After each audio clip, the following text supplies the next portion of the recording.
In this verse of the Quran of Surah Tawbah, chapter number 9, verse number 24, Allah is saying, قُلْ إِنْ كَانَ آبَاؤُكُمْ, whether it be for fathers. And you know the Quran respects the parent the highest after Allah subhanahu wa ta'ala. Allah says in the Quran in Surah Isra, chapter number 17, verse number 23 and 24, we have ordained for you that you worship but one Allah, and that you be kind to your parents. So after Allah comes the parents. That you be kind to your parents, and if one of them or both of them reach old age, do not say a word of contempt. Don't say off to them. That means one or both of your parents reach old age, whatever they say, you cannot retaliate. You can't even say off to them. So much you have to respect them. Don't say off to them, but rather address them with honor. Lower to them your wing of humility and pray to thy Lord that bless them as they cherished me in childhood.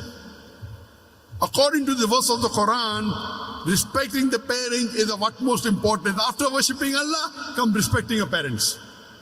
Allah says in Surah Nisa, chapter 4, verse number 135, Ya ayyuhalladhina amanu, O you believe, stand out for justice as witness to the truth of Allah subhanahu wa ta'ala, even if it be against yourself, against your parents, against your relatives, rich or poor.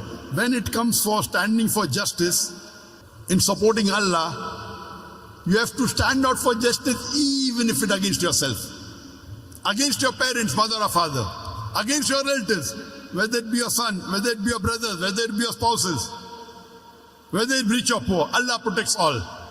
So here Allah is telling us that you love your parents, yes, but when it comes to justice, even if it goes against yourself, against your parents, against your relatives, you have to stand out for justice that's true to Allah subhanahu wa ta'ala.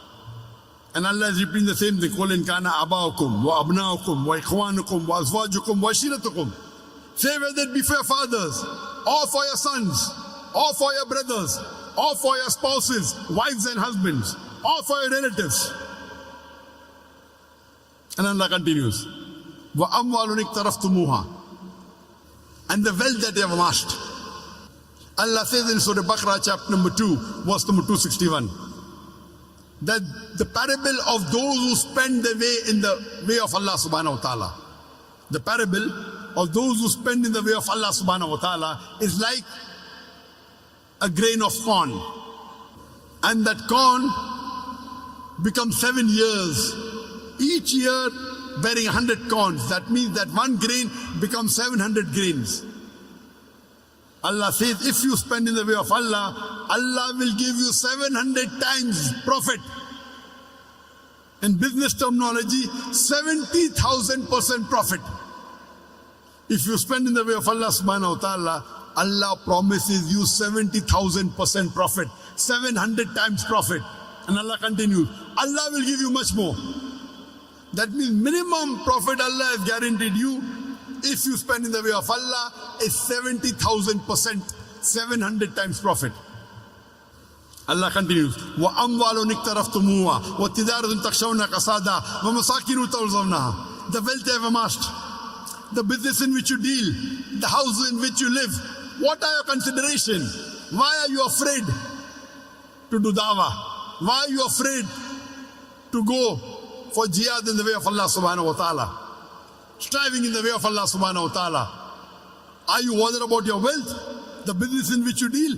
Okay, if I do dawah with a non-Muslim, maybe I will lose my business. Maybe I'll have less customers. The wealth you have amassed, the business in which you deal, the house in which you live. Are you afraid that if you do dawah, strive and struggle in the way of Allah subhanahu wa ta'ala, whether it be striving physically, whether it be striving for dawah, whether it be striving to explain the Quran, are you afraid of your fathers, of your sons, of your brothers, of your spouses, wives and husbands, of your relatives, the wealth you have amassed, the business in which you deal, the house in which you live? And Allah continues, Ahabba ilaykum min Allahi wa rasuli wa jihadin fi sabili. If you love all these 8 things more than Allah, more than His Rasul, and doing jihad in the way of Allah subhanahu wa ta'ala and striving in the way of Allah subhanahu wa ta'ala. Allah says, fatarabbasu, wait. When Allah says wait, what does he mean? He's giving you a warning. For example, in the school, there is a bully who bullies a junior student. And the junior student tells that big bully who is a senior student, wait till I get my elder brother. And his elder brother happens to be a big gangster. So when the junior student is telling the senior student, wait, he's actually giving him a warning, you buzz off. You get out, otherwise you'll be taught a lesson. When the junior student tells the senior student, wait, he's telling him, wait till I teach you a lesson. That means you better run off. So when Allah says, fatarabbasu, Allah is telling us Muslims, you better improve. fatarabbasu hatta ya'ti Allah bi amri, until Allah brings about his decision unto you. Wait, otherwise Allah will bring upon destruction unto you. Wallahu la yahdil qawmul fasiqin, and Allah guides not the fasiq people, the perverted transgressors, the rebellious people.